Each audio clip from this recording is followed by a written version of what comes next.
Hello மக்களே, இன்னைக்கு நம்ம எங்கே வந்திருக்கோம்னு பார்த்தீங்கன்னா ஐசிஎஃப்ட தான் நம்ம இருக்கிறோம். இப்போது குறிஞ்சக்கீரை, இது பார்த்தீங்கன்னா குறிஞ்சக்கீரைங்க.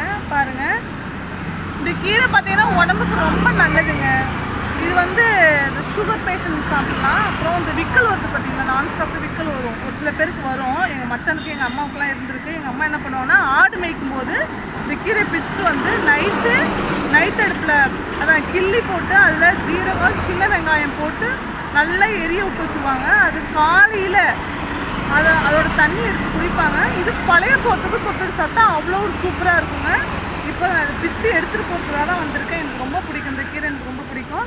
எங்கள் ஊரில் பார்த்தீங்கன்னா இது வந்து முன்னாடி டெக்கரேஷன் பண்ணுவாங்க தெரியுமா, வீட்டுக்கு முன்னாடி பூச்செடியெல்லாம் வளர்ச்சிடுவாங்க பார்த்தீங்கன்னா, அந்த மாதிரி இந்த செடியை எடுத்துகிட்டு வந்து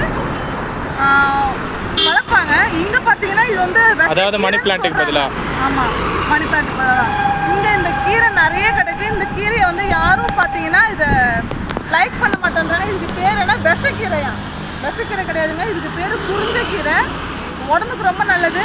நீங்கள் எங்கன்னா இந்த மாதிரி கீரை பார்த்தீங்கன்னா கண்டிப்பாக வீட்டில் எடுத்துகிட்டு போய் செஞ்சு பாருங்கள். நான் பறிச்சாச்சுங்க.